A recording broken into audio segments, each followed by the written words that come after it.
di RK atau Romo Cafe, mereka itu nggak mewakili Katolik. Terutama satu lagi ya, kalau Romo yang saya tahu, pastor atau Romo Katolik itu modelnya nggak seperti itu, yang ngata-ngatain bidat lain. Sebagai seorang Katolik, coba nanti dibilang Katolik gadungan lagi, nanti lah dibilang. Coba lain mungkin dari paroki mana mungkin? Aku dari Santo Lorenzus Brindisi. Oke. Siantar. Oke, saya mau tanya dulu ya. Mulai dari SD, SMP, SMA, di sekolah Katolik, bahkan universitas pun di universitas Katolik. Ya, nggak pernah saya dengar itu ada ajaran kekatolikan itu sembahlah patung ini karena patung ini dapat mengampuni dosa gitu. Nggak ada. Nggak pernah ada seperti itu ajaran di Katolik. Cuman mungkin ya tradisi lah gitu. Cuman bagi orang yang melihat secara visual kelihatan dia kayak menyembah gitu. Berarti Nabi Musa sesat, Yosua sesat.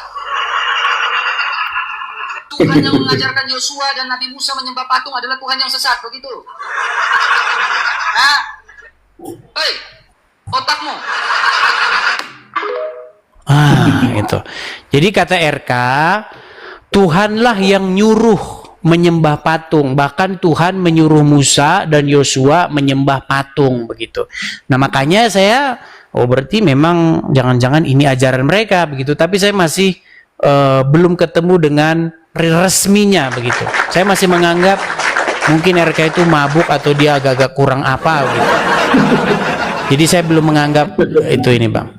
Jadi hanya bagian itu saja yang saya mau tanggapi, seperti itu. Enggak sebenarnya.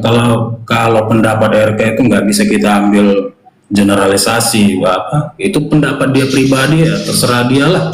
Dia percayanya seperti itu ya, terserah dia. Tapi kalau yang saya tahu sebagai orang Katolik dari Orok gitu, nggak pernah ada kami ajaran seperti itu, menyembah patung bahwa patung ini bisa membawa berkat, bisa mengampuni dosa, atau patung ini mendengar doa kita.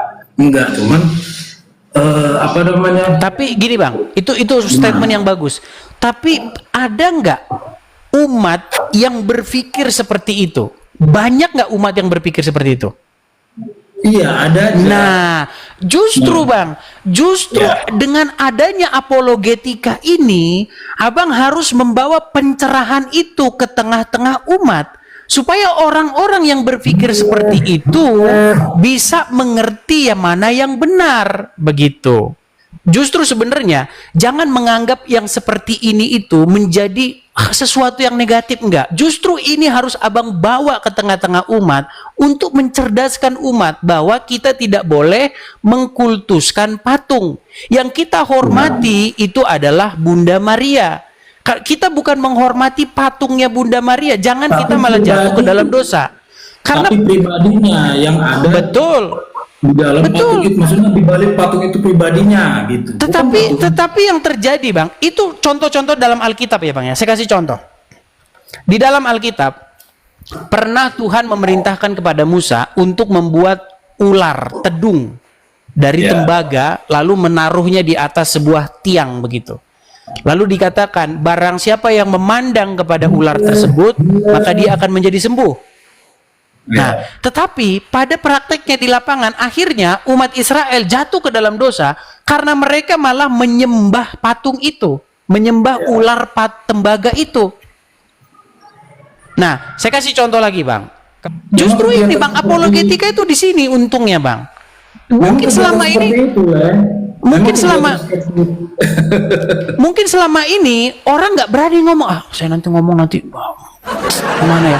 Nah, justru dengan media sosial seperti ini kan akhirnya mengetuk pintu hati begitu. Seperti Abang seorang Katolik yang nggak setuju dengan hal tersebut. Nah, Abang bawa itu ke tengah-tengah umat, Abang bawa itu ke tengah-tengah jemaat. Supaya apa? Supaya janganlah orang-orang awam itu tergelincir jatuh ke dalam dosa dengan cara mengkultuskan ataupun menyembah kepada patung-patung seperti itu. Saya berapa kali bilang Bang, bahwa patung-patung selama itu digunakan dalam proses-proses visualisasi Alkitab, mantap. Visual untuk membantu fokus sebenarnya. Kalau yang saya tangkap selama ini sebagai Katolik, misalnya salib di Katolik kan ada korpusnya, gitu kan, ada patung Yesusnya di situ kan, itu kan membantu kita untuk memahami penderitaan Yesus. Iya. Bukan berarti ya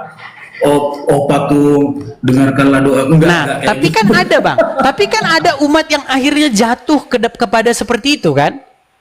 Memang kegiatan seperti itu memang ada resikonya, memang Iya. orang jadi malah interpretasinya beda gitu. Iya, ya patung justru itu. gitu. Makanya Bang, ketika saya main-main ke Gua Maria, ini berapa kali saya ceritakan Bang, saya main ke Gua Maria. Nah, di Gua Maria itu biasanya ada jalan Via Dolorosa. Ya kan?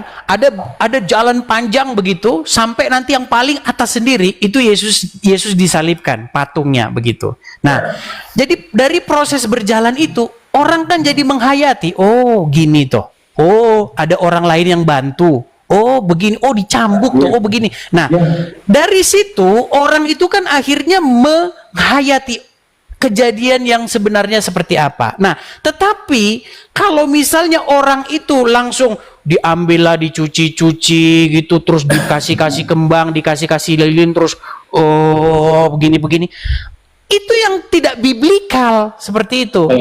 Saya pribadi sih nggak pernah melakukan seperti itu. Nah, tapi ada kan orang seperti itu.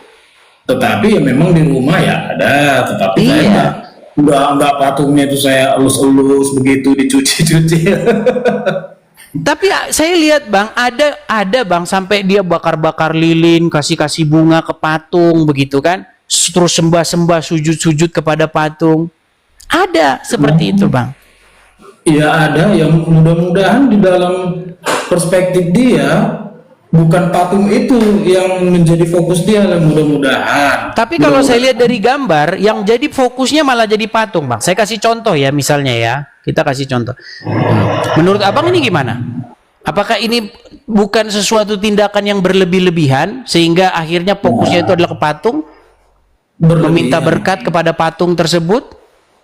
Berlebihan. Cuman mudah-mudahan di dalam orang-orang itu, orang yang sedang melakukan itu, mudah-mudahan di dalam hatinya bukan ke patung itu gitu. Aku ngelihat kondisi apologetikan sekarang ini ya, jadi arahnya itu ke antara ini Katolik dan Protestan gitu. Jemaatnya juga begitu ya, baik di TikTok, di Facebook, di media lain yang berantem kok sesama anak Tuhan Yesus ini. Jadi prihatin gitu.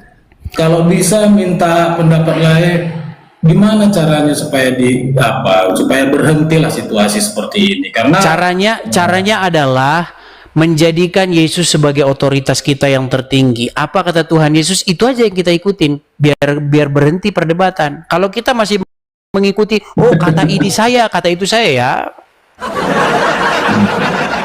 Dan mereka itu seperti RK atau Romo Cafe, mereka itu nggak mewakili Katolik. Terutama satu lagi ya, kalau Romo yang saya tahu, pastor atau Romo Katolik itu modelnya nggak seperti itu, ngata-ngatain bidat lain, agama lain, enggak. Mereka itu nggak mewakili Katolik, nggak model Katolik seperti itu. Terutama Romo, pastor Katolik nggak modelnya seperti itu. Tapi yang lebih penting daripada itu nih, supaya kita itu dapat mengambil satu kesimpulan yang sama.